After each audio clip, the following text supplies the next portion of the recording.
This podcast is rated S for spoilers. Listener discretion is advised.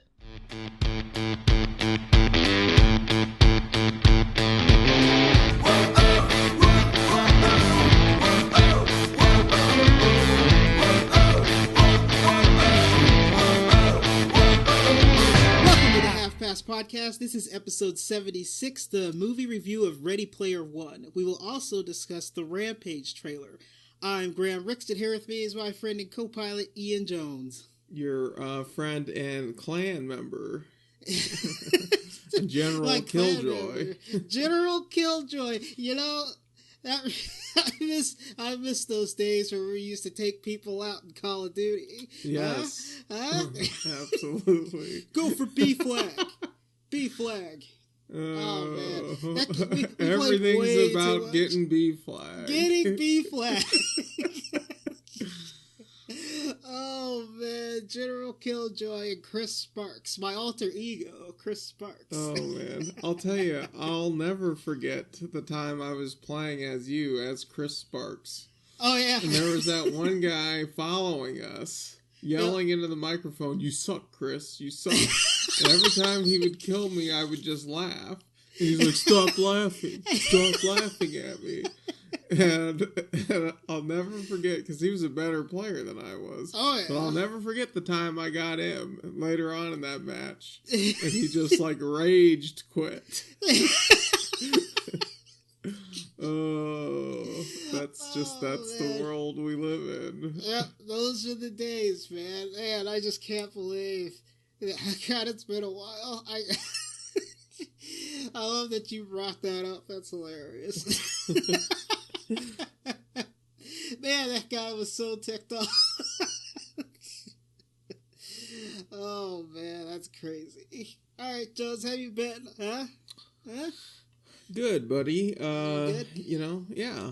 Real busy, which is why we're late on this. Yeah, right? Yeah, I started working at a new company, so we'll see if that continues. I don't know why it is whenever I start a new place, it always feels like for the first 2 weeks that they're just going to fire me. You know, that is a common feeling. You know, when you first start working at a place, you always have that, like, walking on eggshells feeling. You know, you never know when somebody's just going to can you. You're like, well, this guy isn't working out. Done.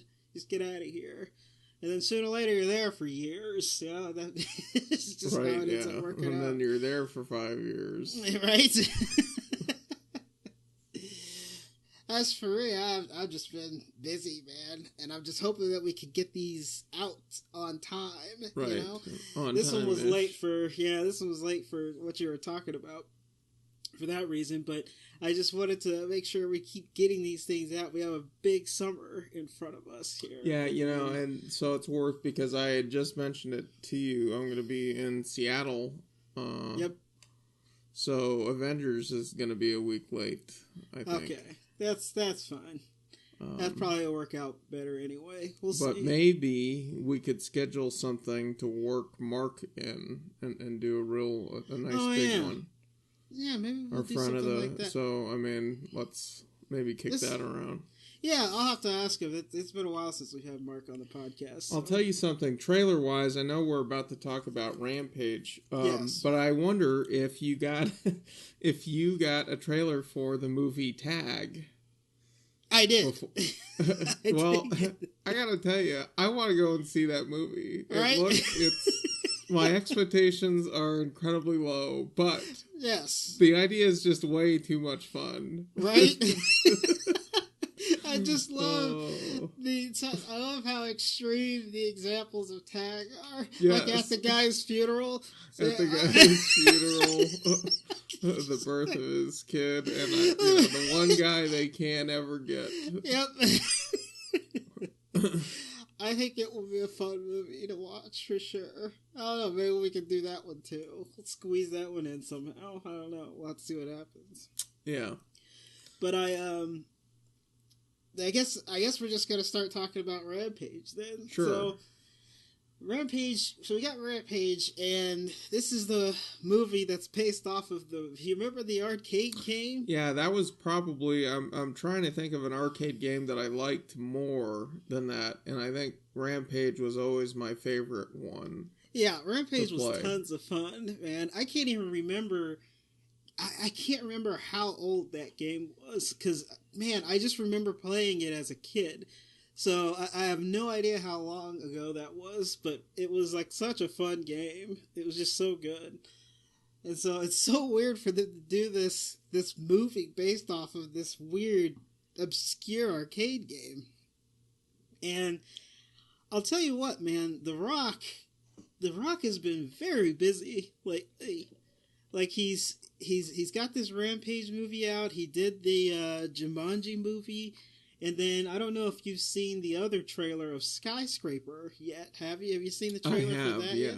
So he's just like so busy, man. He's starting. Can I tell you something? He's starting to turn to Samuel L. Jackson. What is it about his movies? Like they almost seem like they're filmed. Excuse me, by the same guy. Like, visually, they have a very... Well... I'm not even sure how to... The thing about it is... How to put it exactly. I know what you mean, but the thing that's about Rampage is Rampage reminds me a lot of...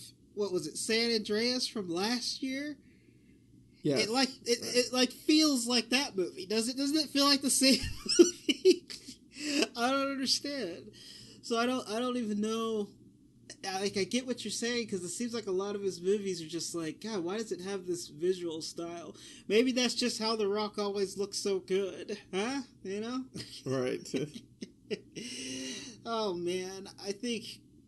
I just surprised at how busy The Rock is. He's just, like, doing so many movies, and people love The Rock, and he's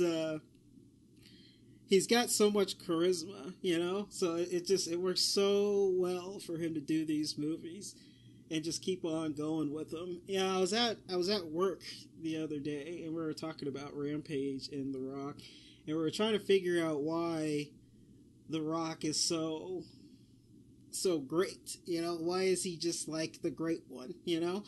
And so, with that said, he's obviously like an attractive guy.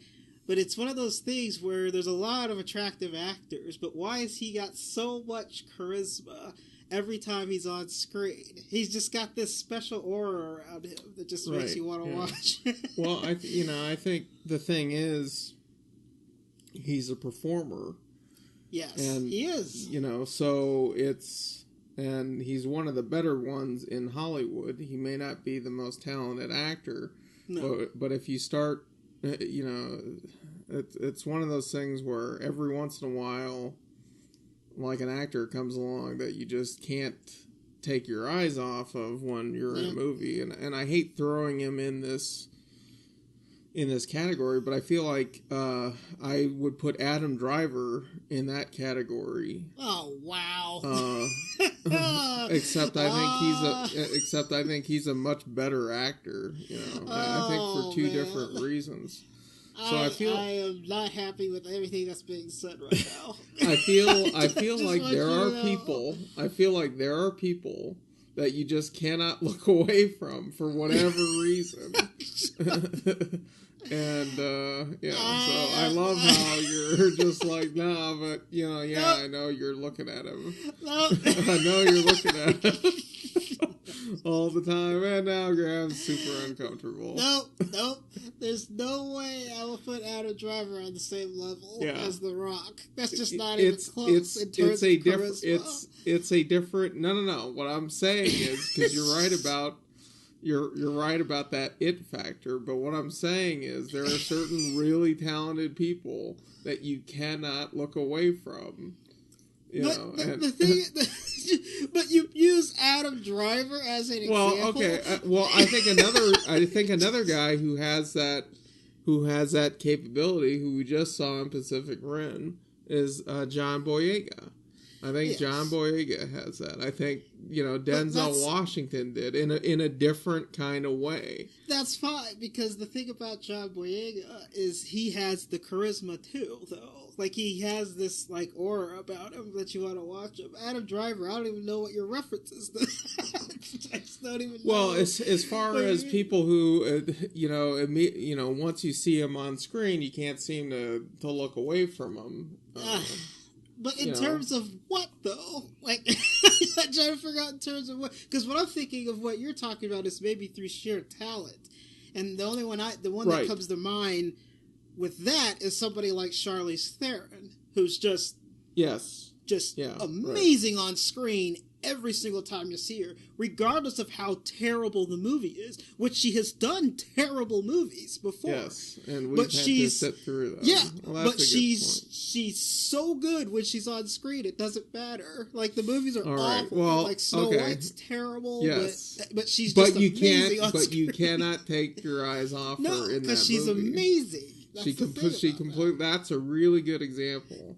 Her performance in Snow White just totally overshadows, and I mean, that's a movie with, I can't think of her name, but well, in the sequel it has Chris Hemsworth's a huge part of it, and then you have Jessica Chastain, and then you have Emily Blunt, who I also just thoroughly enjoy. Emily Blunt's great. Emily Blunt's another one of the reasons why I want to watch that Quiet Place movie, with John Krasinski. A lot of people are talking about it, which I think is probably a good sign. It just isn't really up my alley. No, it isn't up my alley either. It's that dang genre, that horror genre that's a very stale genre that is just not the best thing to watch. Like, it's not the most entertaining thing. I get that there's a huge fans of that genre, but I've just never been a huge fan of that genre because it's very stale. But this one looks like it's completely different. And so that's one of the ones that I want to see because they're so different. Like, the idea is different, so... So I think I concede your point. As far as charisma goes, that's not. There is sort of an it factor, but I feel like there's like a select group in Hollywood, and I feel like the amount of young talent in Hollywood is as good as it's ever been. I would say that. And there's been a lot of young actors that are really good. Yeah, so talent-wise, I think it's one thing, but there are certain people that you just cannot look away from. Oh yeah, in movies, and I felt that way about Daisy and Murder on the Orient Express, and she is barely in that movie. And she's barely in it, but I just feel like, well, you got to have her in it more. I mean. No one wants us to watch Johnny Depp. Jeez, what is going on here? She's barely in that movie. Oh man, the shot to Johnny Depp for no reason. I thoroughly enjoy your references to essentially Star Wars. To Star Wars people. Without actually mentioning Star Wars. However, I'm talking about other movies that they're in. And it just goes to show you that that they cast the right people. All right. Now that we've gone on. All right, this is the one. Okay, what about Rampage did you want to talk about? I got nothing. We already talked about The Rock. Okay. And the fact that it was the arcade I just want to see The Rock bottom. He's got a rock bottom somewhere in this movie. I'm one of those people, I'm starting to get to that, I'm starting to become that jerk where I'm hearing a lot of people referring to Dwayne Johnson as The Rock, but they didn't know him as The Rock. And it's starting to tick me off just a little bit.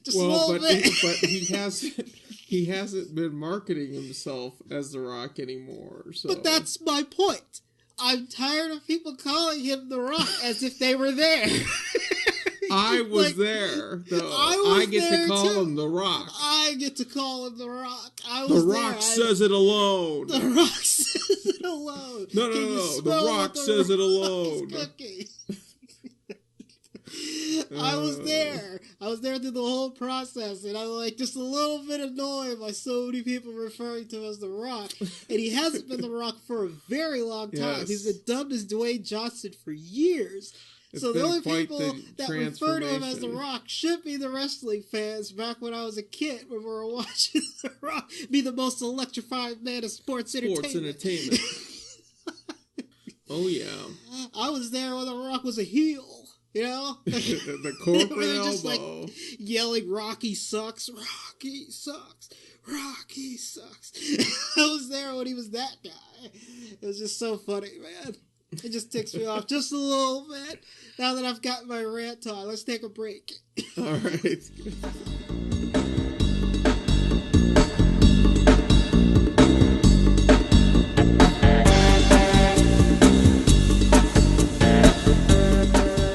All right, and we're back. I'm bringing us back from break to apologize for causing everything to derail. But you know. Just to make a different point along the same lines, you know, Robert Downey Jr. has that quality. Oh yeah, he does. He has that rock. He's got that charm. He's got that rock kind of quality for sure. I thoroughly agree. For being a little white dude. So there, I got us into the Marvel universe and out of a galaxy far away, which doesn't help for Ready Player One, and that's the thing. That's the thing I love about what's just happened. So let me read the synopsis. Oh, is that the movie we watched?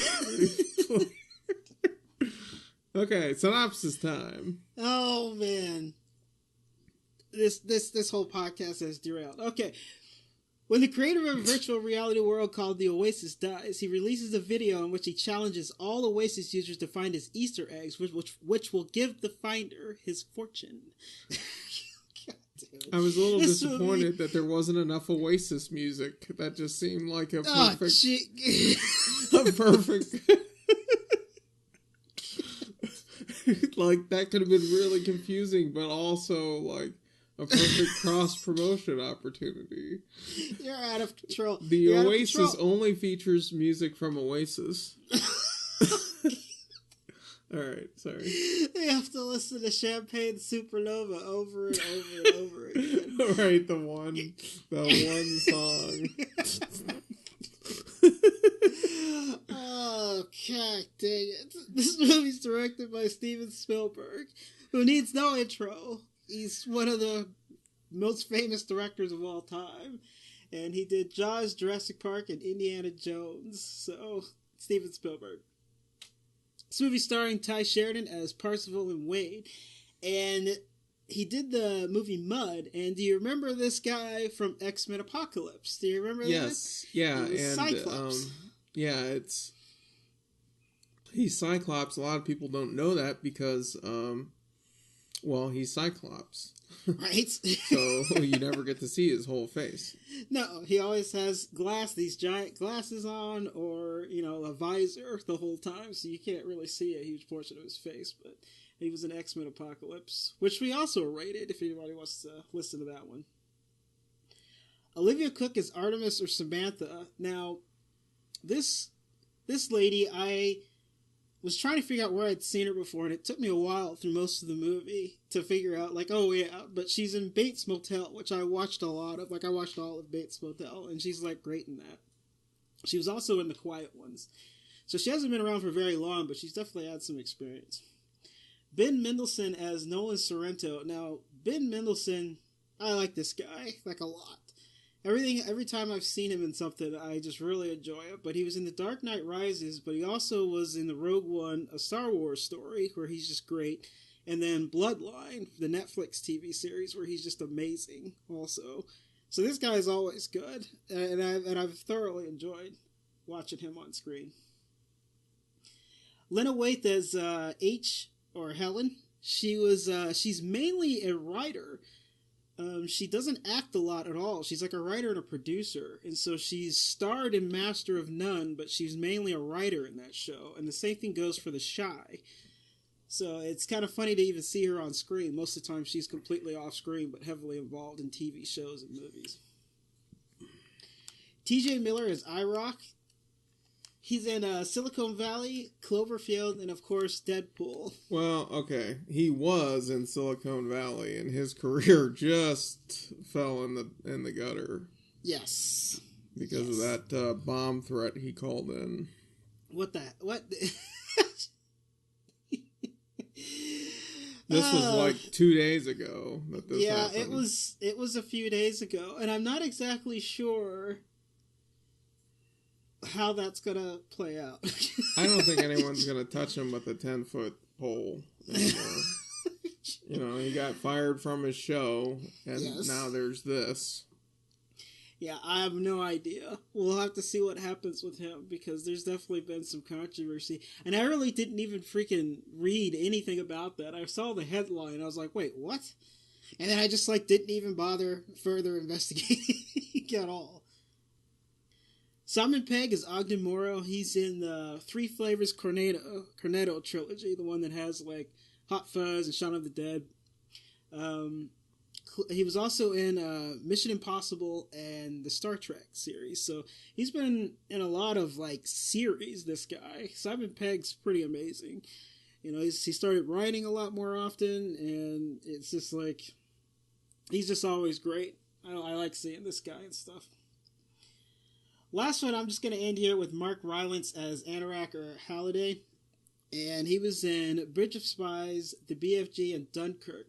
This guy's mainly a stage actor. Okay, all right. Yeah, he's an Academy Award winner. Yes, he is. He does more stage than anything else. He's still heavily involved in doing theater. And so a lot of his movies, I think he's only done, 10 movies or something like that. But in terms of stage, he's just he's got 40 or 50. So he's heavily involved still doing that. Well, I'll tell you, I didn't watch Dunkirk, but... I wanted to watch it, and I didn't watch it either. Yeah, that sounds about right. Not enough busy Batman. Last year. Not enough Batman in Dunkirk. But I did go and see Bridge of Spies. Yes. And I remember thinking that he should win an Academy Award for that. And he just does an amazing job in that movie. And so those two characters... the character he plays, the Russian spy, and this tech geek couldn't be farther. Couldn't be more different. So that's the thing is he's an amazing actor, and the thing is in the BFG he was the BFG also. So I mean, you know what I mean? Okay. He was the giant. He was the giant, and so his acting ability is amazing. I mean, he's great. He deserves all the awards he can get. He's definitely up there in talent. All right, so let's take another quick break, and then we'll go ahead and get into the Quirks and Likes section. All right.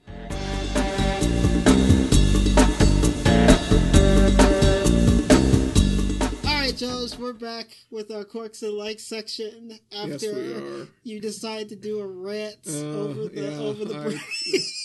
I had a non-podcast related rant, but now that it's out of my system, we're good to go. You know, one of these days, you know, if the podcast gets big enough, I would love to just release the unedited version. Just here's the whole thing, and just hear all the ridiculous stuff that happens off mic, just oh, jeez. I'll just tease that a little bit. All right, let's start with my quirks. Okay. So, this movie was a fun movie. And so my quirks, you might have to pick me up a little bit, but sure. I have some little bit of quirks that are more questions and annoyances. All right, lay it on me. Okay, the very first thing that I want to say is when they do this movie, I thought that the way it's done is IOI is an evil corporation, right? Okay, yeah. And they almost feel like a Robocop-esque, what is it, OCP? What was the Robocop, OCR or something, whatever the heck company. They almost feel like that in this movie. And I thought that would have made a lot of sense because there's so many 80s references in this movie. But the thing is, I was shocked to see at the very end of this movie that police exist in this world. Because IOI is doing a lot of illegal activity. Yes. Like they're doing a ton of illegal activity. And there's so many scenes where police should have been there, but they aren't there. So there's the scene, like they blow up, he blows up part of the stacks, right? Yeah. Mm-hmm. How is there not a scene where, like, police are arriving or something like that? To investigate. To investigate. And then you have the issue of them going when they finally grab Artemis. They broke into a compound and then proceeded to kidnap people and then place them into the loyalty centers. How are the cops not involved? Like, they felt like they were the police. It's like, well, you've been sentenced to this to work off your debt. But then at the very end of the movie, this is the first time you see police officers when they arrest Sorrento. And I'm like, I remember the whole time I just assumed IOI was like a Robocop type corporation that had basically bought everything. And so they're also the police force. But that's not the case, because at the very end they arrest him. And I'm like, well, wait a minute, where have these cops been this entire time in this movie? I was shocked. Right. Just like yeah. shocked That was driving me nuts too, because there were all these scenes where, you know, like, there are young kids, there are runaways. Yeah. And I kind of felt like, well, where the hell are their parents? That you too. know, like, you've got kids all showing up in Columbus, right? Yes. All coming to Ohio, and their family members aren't actually, like, concerned. Like, no. There's no talk whatsoever about, you know, their families or whatever. Nope. And I mean, it is a scary thing to think that, you know, the future could potentially be that way. Right. And, you know, but usually when stuff like that happens, your first instinct is to call 911. Yes. You know, to get emergency services or whatever. And there was never any talk whatsoever about an investigation or even trying to cover one up. No. There was absolutely nothing. So I was, like I said, I was under the impression that IOI was, like, they were the ones that are running everything. So they even ran the police force. But apparently that's not the case. Apparently the police officers and just law enforcement in general is just terrible in this universe. Like, they're just awful at everything that they do. And it's funny that you mentioned, like, all the kids in Columbus, Ohio, because one of the other little things that I had a problem with is it seems like all these people, you have Artemis and you have H and you have Show, and they're all, like, even though they're in this worldwide thing, somehow they're all located in the exact same area within blocks of each other, apparently, which I thought was really weird. That was like, it's like, man, what a coincidence that all this gang of 5 here are like near each other to begin with, like they're within blocks of each other, even though the Oasis is worldwide. And then you have people who, like, clearly English isn't their first language, yet they're still right in the there. same. And, you know, that's one of those things where, and I was talking about this to another writer who was, you know, she was working on a story and she was kind of trying to cover all angles. And I told her, you know, when you look at novels and when you look at movies, you cannot cover everything. Some things you just need to let happen so that you can have a story, because otherwise it ends. Yes. You know, exactly. You know, otherwise they just, you know, in Lord of the Rings, they just take the eagles all the way to the volcano and drop it in, and there aren't 2 other movies. Which is the most commonly referenced thing in that instance. I mean, because if you do that, there's literally no story. There's no story. Yeah, so you can't, you know, it couldn't possibly be that. You know, you have to have a story. So, yeah, that's a really good, I think, accessible example, and I think that's one of those things. However, it gets remedied, I think, if there's, because they were talking about not clanning up, and that's a really, it's funny because that's a much more, with all these mobile games, just about all of them feature clans, some sort of clan thing where you can meet up with friends. Yep. And so it almost felt to me like they should have met up someplace local, like a sort of a server lounge that would have encompassed an area of the country. Yeah. So at least they might know that they are close enough. Yeah.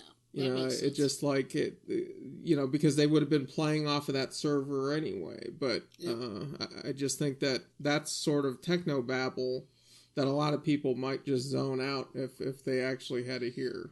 Exactly. And so that's one of the things about that when you're writing these stories like that. So I guess I'll just go ahead and do my second little issue here. So sure. One of the things that wasn't explained that bothered me is before Percival does his whole, and this might have gotten explained, but I don't feel like it did. But when he was doing his motivational speech, how everybody is coming to come and protect the Oasis, right? I'm still trying to figure out how they were able to live stream to everybody.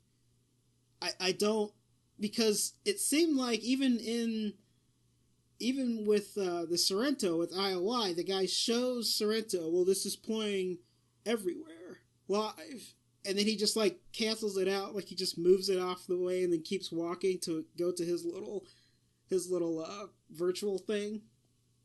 So I was just the whole time how the hell were they able to do that? There was never an explanation that one of them hacked into something and then sent it worldwide, which is what you usually have in these movies. I get that that's just crap and nobody really cares, but it's just bothered the hell out of me. I'm how the hell is this being sent everywhere, and how's everybody doing it? You could easily live stream something.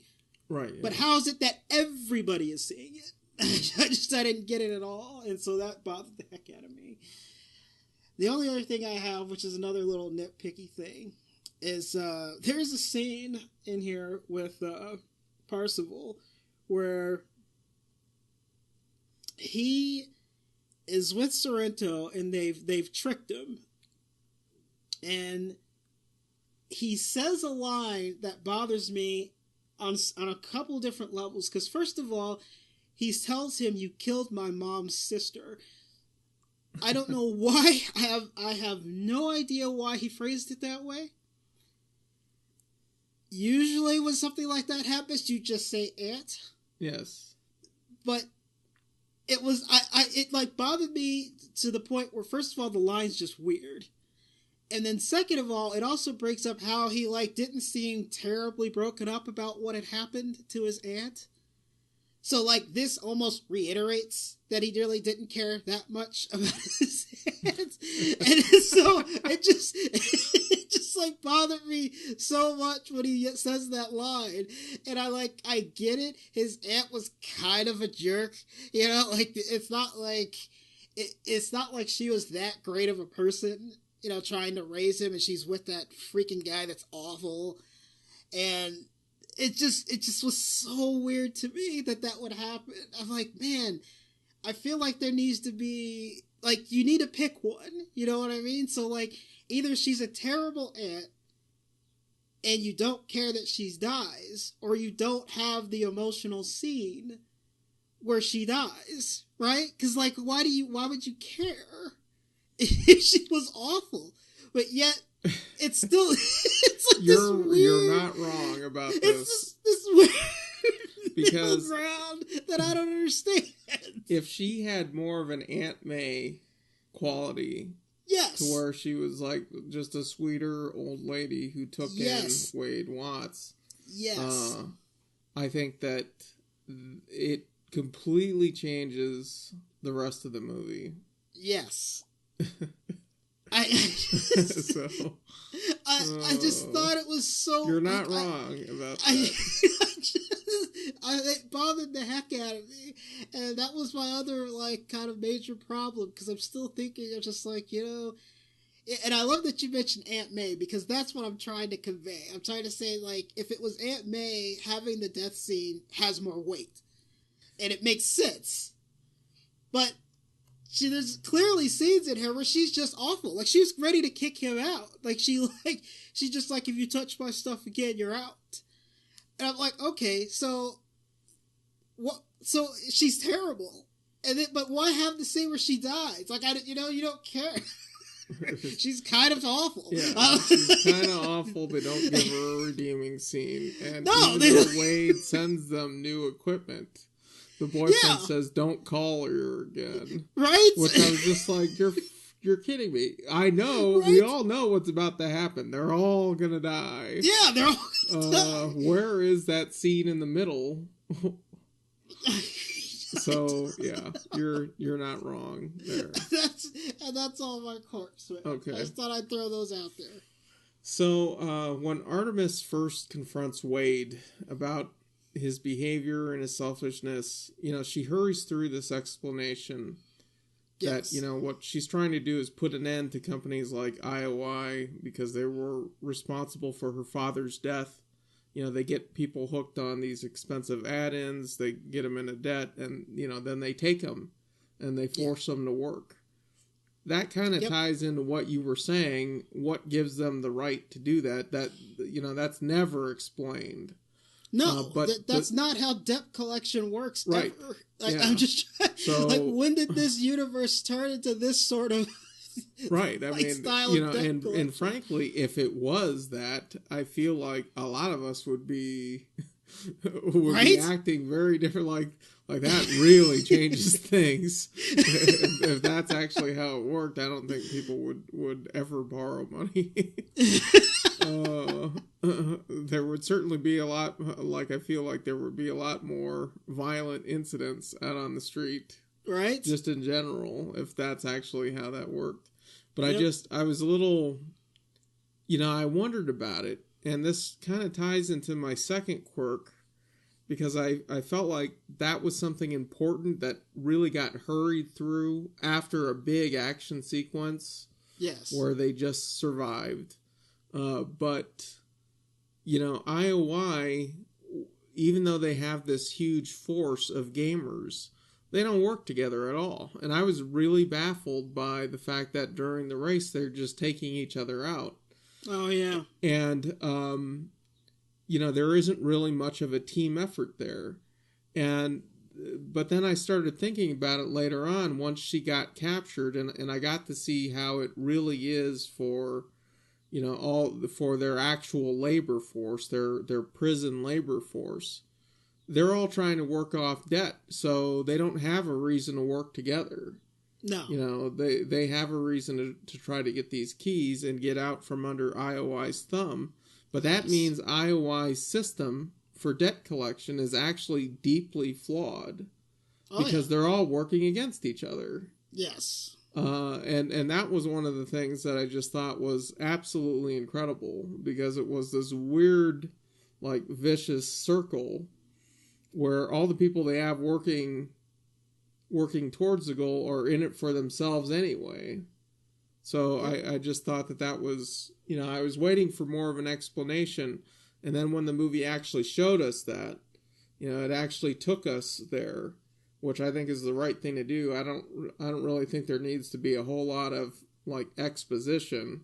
Yeah. So that was one of my likes, that we actually got to go there and see that.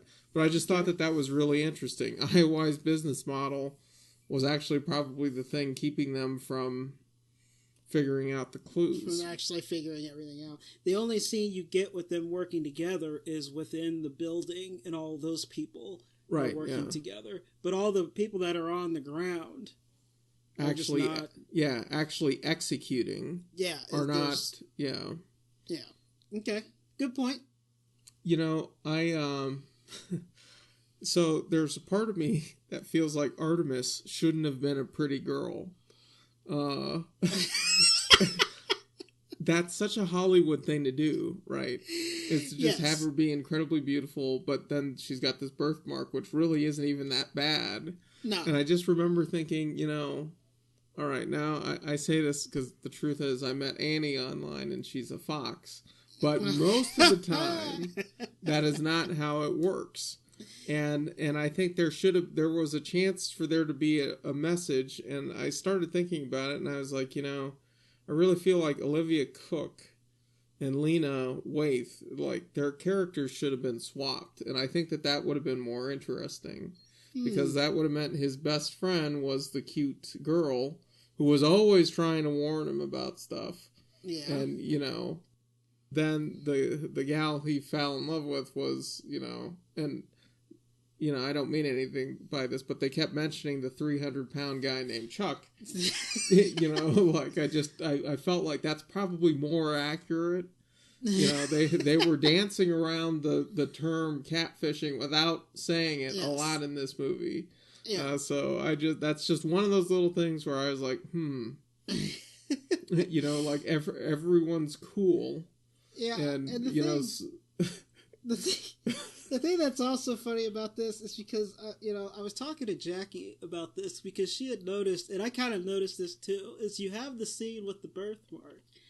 And I swear the birthmark gets less prominent, like after you find out that it exists. I feel like it's just not even seen the rest of the movie. Like it's almost as if they just like keep it. Like it's like the makeup artist got less and less involved with this. Like, it's just like such a weird thing because I'm like, well, I remember it being pretty prominent in that scene, yet it kind of just it almost dissipates as the movie continues going on, and I don't know why that is. But then there's this scene where she at the end of the movie where she comes back and her. And this is kind of a progression of this character, but it doesn't really nail home.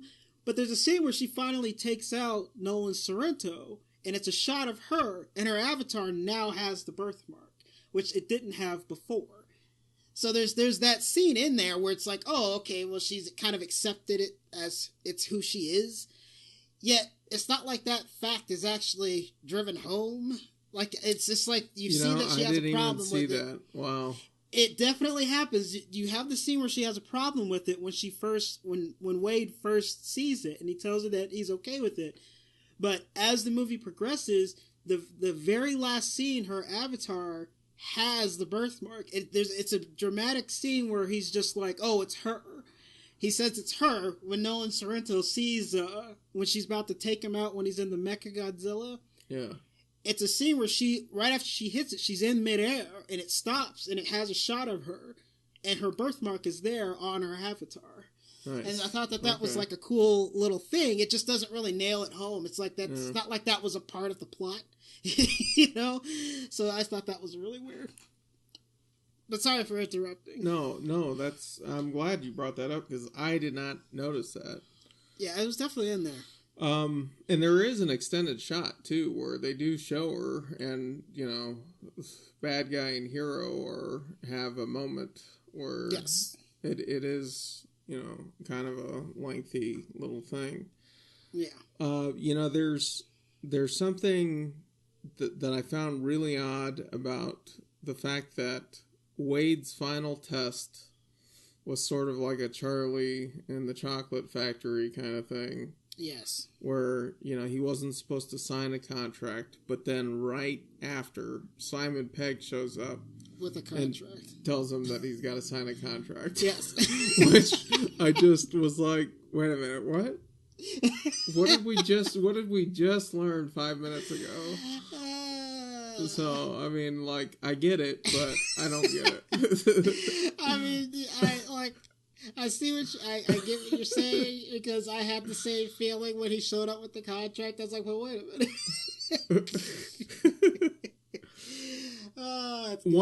One more little thing since we're on the topic of Simon Pegg, because I was really baffled as to why he was in here for just a cameo. Yeah. And then it turned out that, he was playing a bigger part the entire time. But when he gives Waide the quarter, Artemis is the one who takes it. Yes. In the movie.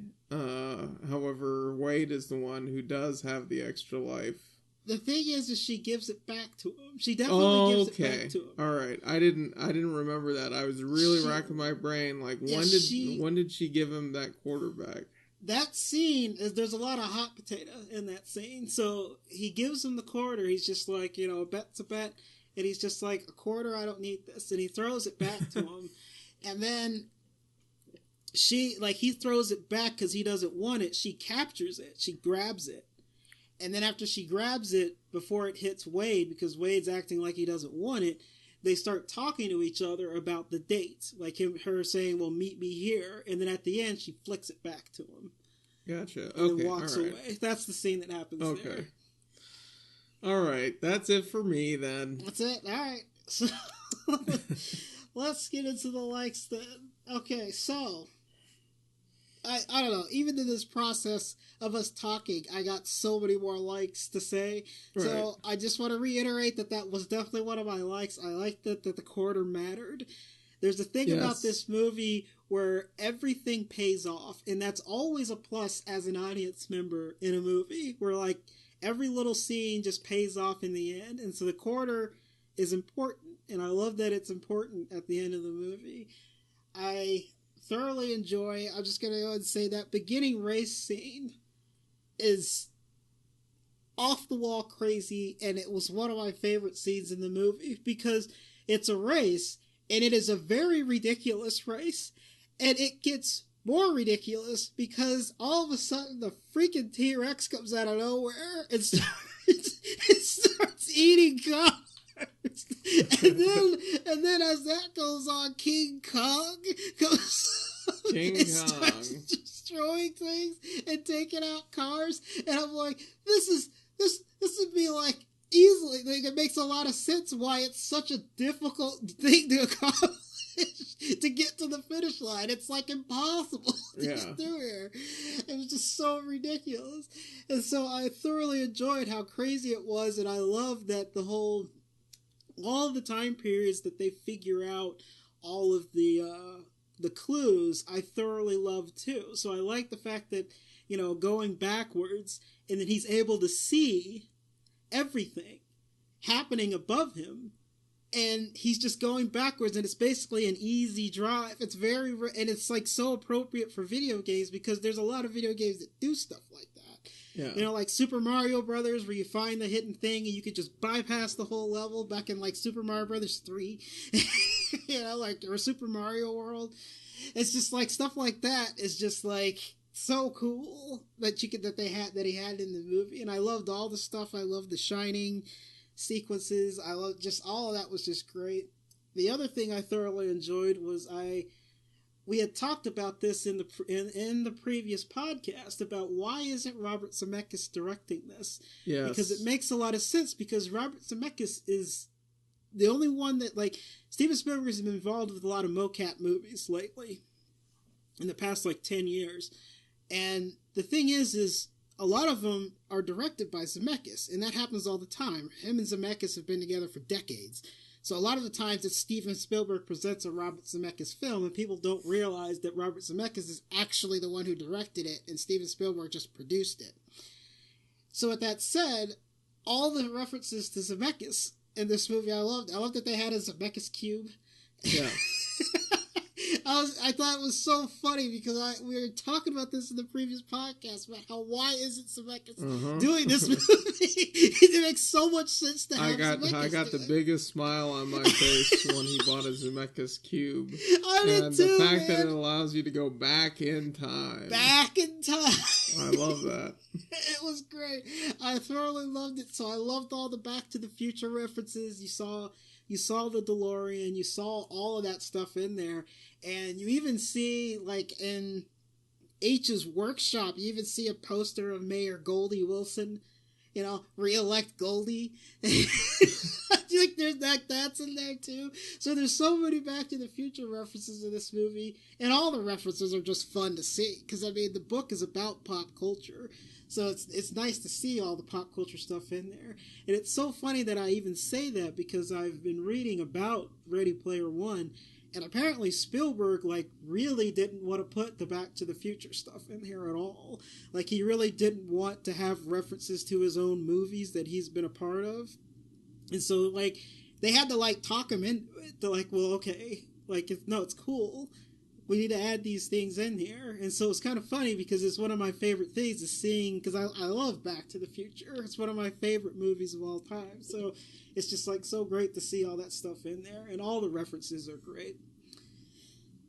The other thing I have to say is, and we had talked about this earlier, is I believe it was Mark Rylance's character, Halliday. Halliday is... I just really enjoyed seeing him on screen. He was kind of this quirky style character. He was really weird and kind of quiet and just kind of awkward. And it made so much sense for, like, first of all, the performance is great. I just love how he acted in this. Like, it was just great. But it also explains why he would create something like the Oasis. And how he's, like, never been comfortable in the real world. You could tell that he's never been comfortable in the real world. And so I love that that's there, and then to bring back to everything kind of coming full circle and paying off is, in the end, he still felt like, well, the one thing that's good about reality is it's real. And so he realized that, you know, all the way up to the end, he's just like, well, reality is still very important. And so, like, I thought that was so good in this movie. And I got a bunch of other stuff to say, but I'm gonna let you go before I take everything. So go ahead. Yeah, well, I think all the little goodies, I mean, you're looking in every scene for some reference. Oh, yeah. To pop culture. And I do have to say that one of my likes was that although they mention the Millennium Falcon, yes, because Star Wars, as far as fandom goes, that's the largest one ever. Yeah, I would say I like that it didn't show up in this movie. They mention it, but it doesn't show up. I thought that was really cool. I'd be shocked if Disney would even let them. Well, they probably could have figured it out somehow. I'm sure they would have to pay some cash or there something. was always, licensing stuff, and yeah. Wouldn't they love to have Spielberg do one of those movies? You know it. Right. Yep, so, but, I like that there was a lot of really super creative creatures who, were walking around with some obscure, like, artifacts that, like the Zemeckis cube, but I felt like there was probably subtler things. We got to see the Ninja Turtles there.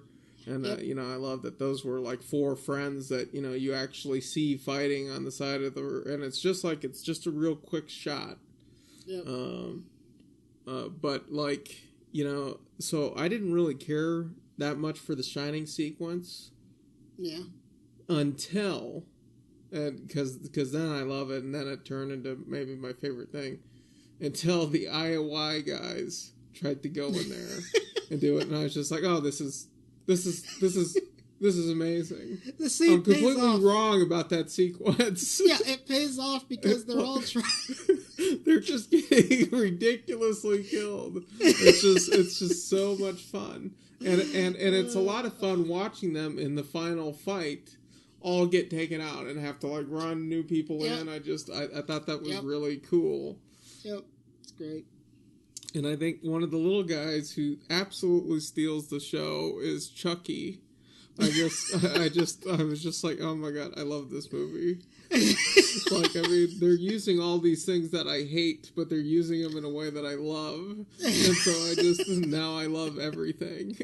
I love everything about this stupid movie. So, it's weird to pinpoint certain things because I felt like the stuff that's happening in the Oasis was more interesting than the stuff going on in real life. Yes. But I mean, there's plenty of Oasis, so I didn't feel like there wasn't enough. Oh, yeah. Yeah. So anyway, I mean, it's tough for me to really say specific things because I think I liked so much of the movie. which is my problem too. There's so many things. There's so many just subtle things. I even love when they finally show up when he does the motivational speech, and then you have the song "We're Not Gonna Take It Anymore" like playing, and it's just like that's so appropriate. It's so appropriate. It's not just appropriate because it's exactly what should be played. It's because it's like a reference to like an 80s song too, which has so many 80s references in it anyway. It's just like, it was just so good. He had the giant boombox and just all the references. I saw so many characters that I liked. Teenage Mutant Ninja Turtles. We saw, Ryu and Chun-Li. And pretty sure I saw Battletoads in there. Saw Robocop. Like, it was just like insane. And I'll tell you, maybe the best scene in there is when Dido takes on Gundam. Like he summons Gundam. I was just like, oh my god. Against Mega Godzilla. I was just like, and everyone in the theater freaked out about it. And I was just like, what a perfect thing for him to do. And the thing about it is I got a really good chuckle on that. Because first of all, he says he's going to choose form of Gundam, which is awesome anyway.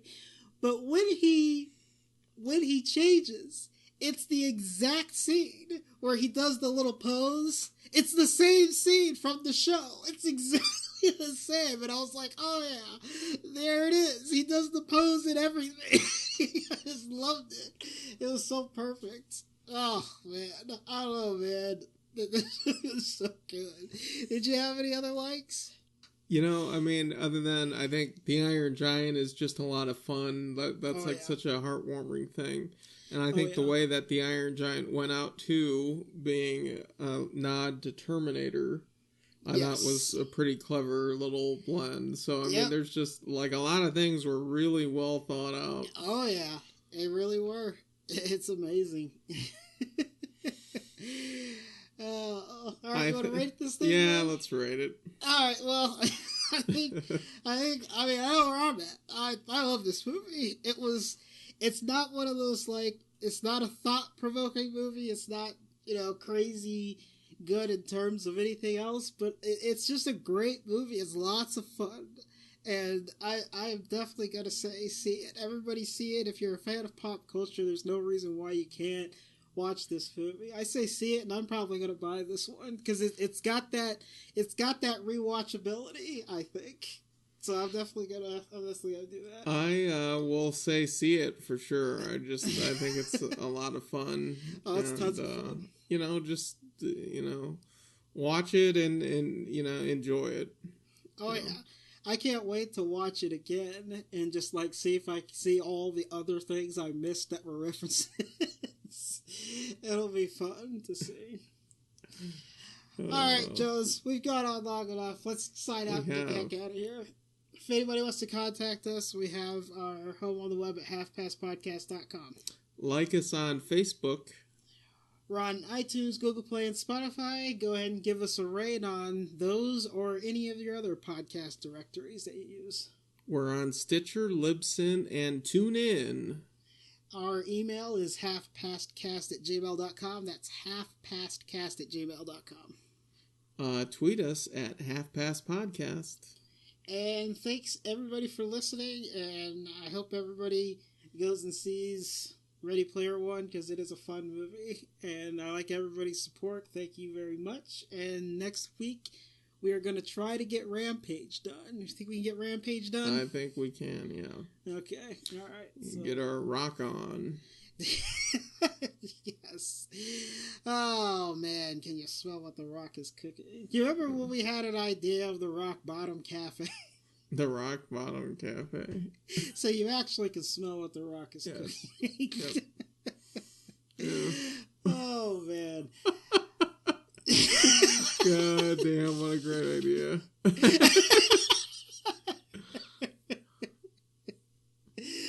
This is the Half Past Podcast. I'm Graham Ricks. Jonesy.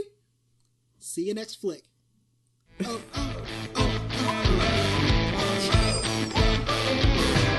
So you can actually smell what the Rock is cooking.